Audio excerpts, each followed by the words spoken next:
Hello everyone, welcome back to जी10 classes. तो बहुत दिक्कतें झेल ली। अब दिक्कतों को खत्म करने का समय आ चुका है। मैग्नेटिक इंडक्शन चैप्टर, जो कि क्लास 12 के फिजिक्स का टफ चैप्टर माना जाता है, काफी सारे बच्चों को बहुत प्रॉब्लम होती है कि क्या भैया इंडक्शन क्या है, डायरेक्शन क्या है, मैग्नीट्यूड क्या है, हर के लिए अलग अलग लॉ है, क्यों है, आखिर ऐसा क्यों है। तो ये जो एक बहुत बड़ा सा क्वेश्चन मार्क रहता है ना, कि मैग्नेटिज्म तो समझ में आ गया, but what about induction. Induction के भी तो क्वेश्चंस आएंगे ना। और हाफ नॉलेज, जैसा कि आपने सुना होगा कि हाफ नॉलेज काफी डेंजरस होती है। तो अगर आपको मैग्नेटिज्म आता है तो व्हाई नॉट इंडक्शन, इंडक्शन भी तो आपको आना चाहिए ना। अगर आपको इंडक्शन में प्रॉब्लम होती है या आपको एक रिवीजन चाहिए, तो आप हमारी ये वीडियो को देख सकते हैं। इंडक्शन 3 पार्ट में हम लोग कवर करेंगे पूरा chapter board point of view से। और उसके बाद आपको इलेक्ट्रोमैग्नेटिक इंडक्शन क्लियर हो जाएगा। इलेक्ट्रोमैग्नेटिक इंडक्शन में कुछ भी नहीं रखा है। Electromagnetic induction is all about magnetic flux. अगर आपको मैग्नेटिक मतलब सारा खेल कुल मिला के मैग्नेटिक फ्लक्स का ही है। हम लोग क्या करेंगे, मैग्नेटिक फ्लक्स को चेंज करेंगे, डिक्रीज करेंगे, इंक्रीज करेंगे, कुछ भी हम लोग करें। तो सबसे पहले इलेक्ट्रोमैग्नेटिक इंडक्शन क्या होगा, कि अगर हम लोग इसकी डेफिनेशन देखें, इलेक्ट्रोमैग्नेटिक इंडक्शन क्या होगा, साथ साथ आप लोग लिखते जाइएगा। Electromagnetic induction is the phenomena of it is the phenomena of inducing EMF or current by changing the magnetic flux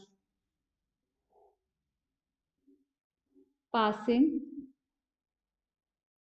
through the loop. Loop ले लीजिए या आप कुछ भी, मतलब वायर है आपका, एक लूप्ड है, ओपन वायर नहीं है। अगर उस वायर के लूप में से पास होने वाले हम मैग्नेटिक फ्लक्स को चेंज करते हैं, इधर चेंज करते हैं, हाँ इंक्रीज नहीं बोल रहा है, चेंज मतलब इंक्रीज भी कर सकते हैं और डिक्रीज भी कर सकते हैं। तो अगर किसी एक पर्टिकुलर कॉइल से पास होने वाला मैग्नेटिक फ्लक्स चेंज होता है, इधर इंक्रीज करता है और डिक्रीज करता है, तो उसमें क्या होता है कि एक इलेक्ट्रोमैग्नेटिक ईएमएफ इंड्यूस हो जाता है। ईएमएफ इंड्यूस हो गया, ईएमएफ इंड्यूस हो गया, वायर है, कुछ ना कुछ रेजिस्टेंस होगा, तो जाहिर सी बात है कि करस्पॉन्डिंगली एक इलेक्ट्रोमैग्नेटिक करंट भी इंड्यूस हो जाएगा। तो इलेक्ट्रोमैग्नेटिक इंडक्शन आपका क्या हो गया, फिनोमेना ऑफ इंड्यूसिंग ईएमएफ और current just by changing the magnetic flux passing through the coil। अब बारी आती है कि मैग्नेटिक फ्लक्स क्या होता है। तो magnetic flux is nothing but number of magnetic field lines passing through a given area. मान लीजिए आपका एक एरिया वेक्टर कुछ ऐसा है, मतलब आपका जो भी आपने एरिया लिया है वो कुछ ये है, और इसमें से आपकी जो भी मैग्नेटिक फील्ड्स हैं वो पास हो रही हैं। तो number of magnetic field lines passing through this particular given area is known as magnetic flux, जिसको हम लोग कैसे डिनोट करते हैं, फाई बी से। फाई बी होता क्या है, हम लोग पहले भी देख चुके हैं, it is close integral of B dot D S. मतलब कि किसी पर्टिकुलर रीजन से, किसी पर्टिकुलर एरिया से आपका कितना मैग्नेटिक फील्ड पास कर रहा है, वो डिपेंड करता है कि वहां मैग्नेटिक फील्ड कितनी है, वो एरिया कितना बड़ा है, एज वेल एज उसका ओरिएंटेशन क्या है। हो सकता है कि आपका एरिया ऐसे हो, मतलब आपकी कॉइल जो है वो ऐसे रखी है और मैग्नेटिक फील्ड लेफ्ट से राइट या राइट से लेफ्ट आ रही है, तो क्या इस कॉइल में से कोई मैग्नेटिक फील्ड पास करेगी, नहीं करेगी। वाई, क्योंकि वहां उसका ओरिएंटेशन ही ऐसा है। और अगर हम लोग धीरे धीरे कॉइल को ऐसे रोटेट करने लगे और एक टाइम में कॉइल को ऐसे कर दें, ठीक है, तो अब सारी की सारी फील्ड लाइन इस कॉइल से पास करेंगी। डिपेंडिंग अपॉन इसका एरिया, जितना बड़ा एरिया उतनी ज्यादा फील्ड लाइन पास करेगी, जितनी ज्यादा स्ट्रॉन्ग मैग्नेटिक फील्ड उतनी ज्यादा इससे पास करेगी।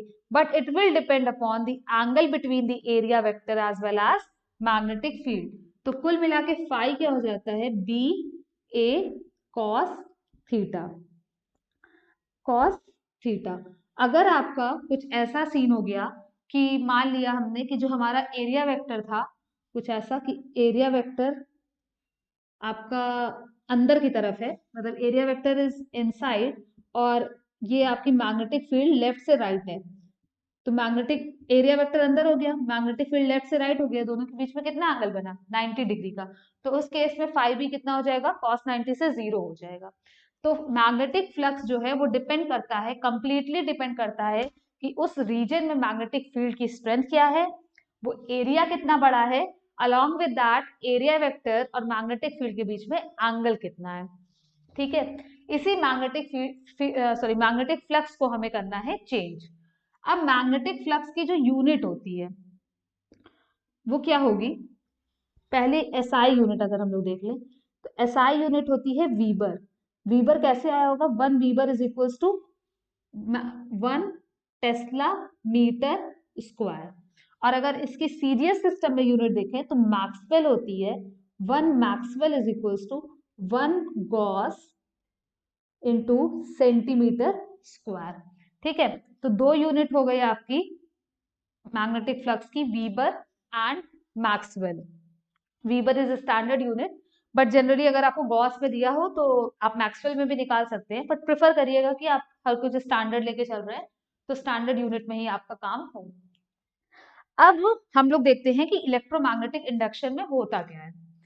आप फैराडे का एक्सपेरिमेंट हुआ, ठीक है, फैराडे ने क्या कहा कि हम लोग क्या करते हैं कि हम लोग हर तरह की चीज करके देखें और देखें कि क्या करंट इंड्यूस होता है, कितना इंड्यूस होता है, किस डायरेक्शन में होता है। तो ये सारा काम किसने किया, ये सारा काम किया आपका फैराडे ने। बेसिकली दो लॉ इंपॉर्टेंट है इसमें, एक फैराडे लॉ और दूसरा है आपका Lenz law. Faraday law magnitude बताता है और जो लेंज लॉ है आपका वो क्या बताता है, डायरेक्शन बताता है। तो सबसे पहले फैराडे ने क्या कहा, फैराडे का एक्सपेरिमेंट, फैराडेज एक्सपेरिमेंट, सबसे पहला एक्सपेरिमेंट इन्होंने क्या किया,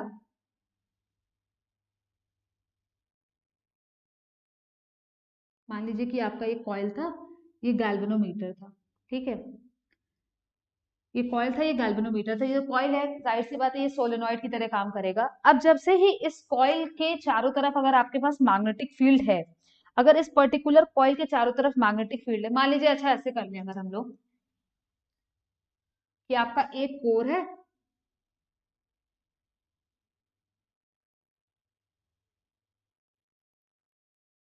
इस पे लगा है गैल्वेनोमीटर, ठीक, और ये आपकी दूसरी कॉइल है, इस पे लगी है एक बैटरी, अलॉन्ग विद दैट एक रियोस्टाट लगा है, ठीक। अब हम लोग क्या करेंगे कि अगर अब हम लोग जो ये हमारी कॉइल 2 है, C2 है, मान लीजिए ये C1 है, सबसे पहले इन्होंने क्या कहा कि हम लोग मैग्नेटिक फील्ड इन्वायरमेंट में मैग्नेटिक फील्ड चेंज करके देखते हैं क्या करंट इंड्यूस होता है। ठीक है, देखते हैं। हम लोगों ने क्या किया, जो भी V वोल्ट की बैटरी लगाई, कॉइल C2 में करंट फ्लो कर रहा था। हम लोगों ने क्या किया, अब इस कॉइल C2 में अगर करंट फ्लो कर रहा है तो जाहिर सी बात है उस करंट फ्लोइंग कंडक्टर की वजह से चारों तरफ एनवायरमेंट में होगी मैग्नेटिक फील्ड, मतलब magnetic field due to C2 will pass through will pass through coil C1। C2 में से जो करंट फ्लो कर रहा है उसकी वजह से चारों तरफ एनवायरमेंट में जो भी मैग्नेटिक फील्ड होगी वो C1 वाली कॉइल में से पास करेगी। ठीक है, करंट फ्लो कर रहा है, मैग्नेटिक फील्ड पास कर रही है, अगर 10 मैग्नेटिक फील्ड लाइंस पास कर रही हैं तो हमेशा 10 ही करेगी। अब हमारे दिमाग में खुराफात आई, हमने क्या किया कि ये रियोस्टाट से रेजिस्टेंस की वैल्यू सर्किट में चेंज करने लगे। एज सून एज हम लोग रेजिस्टेंस की वैल्यू सर्किट में चेंज करेंगे, कॉइल C2 में क्या होगा, as a result current change होगा, ओम्स लॉ। जैसे ही कॉइल C2 में करंट चेंज होगा, कॉइल C2 की वजह से एनवायरमेंट में जो भी मैग्नेटिक फील्ड है वो भी चेंज होगी। अब अगर कॉइल C2 की वजह से मैग्नेटिक फील्ड जो एनवायरमेंट में थी वो चेंज होती है तो C1 में से जितनी भी फील्ड लाइंस पास हो रही होगी वो भी चेंज होगी, इंक्रीज करे डिक्रीज करे डजेंट मैटर, वो रेजिस्टेंस पे डिपेंड करेगा। अब क्या हुआ कि कॉइल C1 में से पास होने वाली मैग्नेटिक फील्ड चेंज हुई, पहले 10 पास हो रही थी, मान लिया कि अब 8 पास हो रही है, तो कुल मिला के क्या हुआ, क्या चेंज हुआ, number of field lines passing through the coil आपकी चेंज हो गई। अब number of field lines passing through the coil change हुआ, दैट मीन्स क्या चेंज हुआ, मैग्नेटिक फ्लक्स चेंज हुआ। जैसे ही मैग्नेटिक फ्लक्स चेंज हुआ, यहाँ गैल्वेनोमीटर में कुछ थोड़ा सा डिफ्लेक्शन दिखा। इसका मतलब इन्होंने क्या कंक्लूड किया कि बगल वाली कॉइल में अगर हमने करंट चेंज किया तो दूसरी वाली कॉइल में दूसरी वाली कॉइल में एक करंट कह लीजिए या ईएमएफ कह लीजिए, दोनों ही करस्पॉन्डिंगली इंड्यूस होगा, वो इंड्यूस हो जाता है। कि इसका मतलब ये हुआ कि किसी कॉइल में अगर आपको करंट इंड्यूस करना है या ईएमएफ इंड्यूस करना है तो आप उससे पास होने वाला मैग्नेटिक फ्लक्स चेंज कर दीजिए। ठीक है भाई, इन्होंने एक ये एक्सपेरिमेंट किया। इसके बाद इन्होंने ये कहा कि ये तो चलो भाई हो सकता है कि बगल वाली कॉइल में करंट चेंज होने की वजह से करंट इंड्यूस हो रहा है, तो अब करंट को हटाते हैं, अगर हमें मैग्नेटिक फील्ड मतलब हमें डेड श्योर होना पड़ेगा ना कि मैग्नेटिक फील्ड से ही कुछ फर्क पड़ रहा है। तो इन्होंने क्या कहा कि अब हम लोग कुछ और करके देखते हैं। फिर इन्होंने काफी सारे एक्सपेरिमेंट्स किए। इन्होंने उसके बाद क्या किया, तो अब इन्होंने सेकेंड एक्सपेरिमेंट में क्या किया कि अगर अब हमको ये श्योर करना है कि जो भी काम हो रहा है just because of changing magnetic field हो रहा है, just because of changing magnetic flux हो रहा है, तो अब इन्होंने कहा कि हम करंट को हटा देते हैं। ठीक है, अब हम लोग क्या करेंगे कि एक कॉइल लेते हैं, एक कॉइल हम लेते हैं, उसको गैल्वेनोमीटर से कनेक्ट करते हैं, और अब हम लोग क्या करेंगे कि एक मैग्नेट लेंगे। ठीक है, अब इस मैग्नेट को हम लोग मूव कराएंगे, मतलब आपकी जो कॉइल है वो स्टेशनरी है।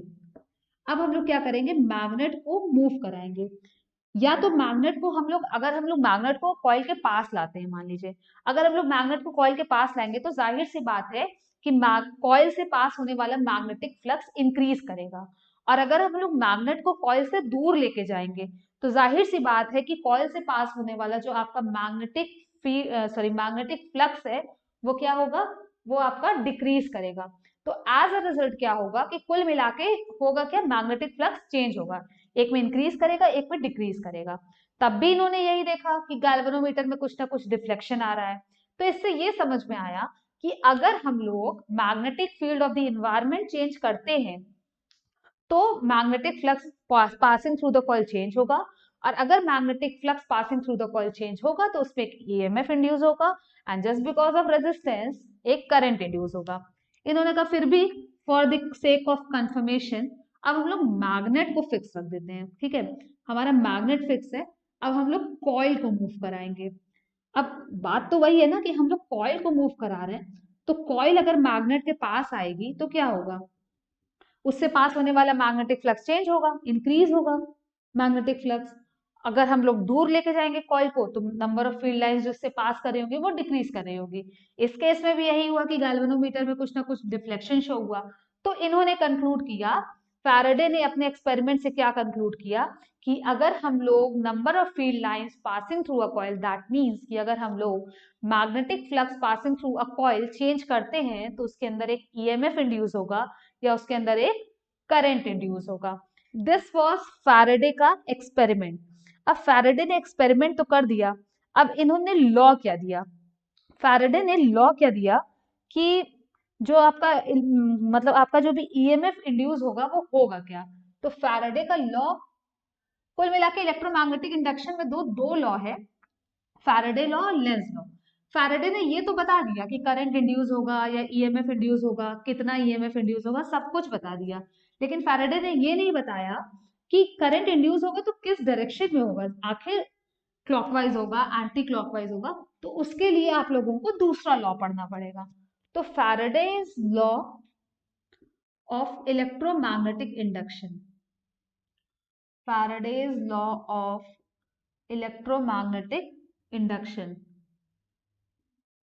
फैराडे ने क्या कहा कि the EMF induced in a coil, कि किसी एक पर्टिकुलर कॉइल में कितना ईएमएफ इंड्यूस हो रहा है, it is directly proportional to rate of change of magnetic flux, कि उस बॉडी में सॉरी उस पर्टिकुलर कॉइल में से किस रेट से, किस दर से आपका जो मैग्नेटिक फ्लक्स है वो चेंज हो रहा है, उसके प्रोपोर्शनल होगा आपका EMF.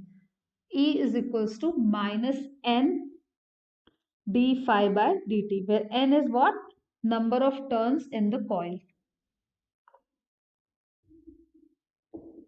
number of turns in the coil, ये कहा फैराडे ने। ठीक है, तो अगर पूछा जाए आपसे कि मैग्नीट्यूड कितना है, तो magnitude will be N D five by D t. अब अगर बोला गया कि if the coil has R resistance, मतलब कॉइल का जो रेजिस्टेंस है वो आर है, तो करंट कितना इंड्यूस होगा। तो कोई दिक्कत नहीं है, ओम्स लॉ लगाएंगे, I is equals to E by R, मतलब minus N D five by D T, इतना तो ईएमएफ इंड्यूस होगा ही होगा, अपॉन में आर, इतना एम्पेयर आपका करंट इंड्यूस होगा। अब क्वेश्चन में क्या आएगा, क्वेश्चन में हो सकता है, अच्छा ठीक है, एक चीज और, कि इसको आप ये भी लिख सकते हैं, minus N d by D t of phi is what, B A cos theta. अब डिपेंडिंग अपॉन क्वेश्चन की वो बोल दिया मैग्नेटिक फील्ड कांस्टेंट है, आप बी कांस्टेंट बाहर ले लीजिए, एरिया कांस्टेंट है आप ए कांस्टेंट बाहर ले लीजिए, थीटा कांस्टेंट है आप पूरा का पूरा कॉस थीटा कांस्टेंट ले लीजिए। वो डिपेंड करेगा क्वेश्चन पे, कुछ ना कुछ कांस्टेंट देता है और कुछ चीजें वेरिएबल देता है टाइम के साथ, कि कॉइल रोटेट कर रही है, अगर बोल दिया कॉइल रोटेट कर रही है तो बी ए सब कांस्टेंट बाहर निकाल लीजिए, थीटा और ओमेगा वेलोसिटी से रोटेट कर रहा है, तो आप थीटा को ओमेगा टी के रिस्पेक्ट में डिफरेंशिएट कर लीजिए कॉस थीटा को।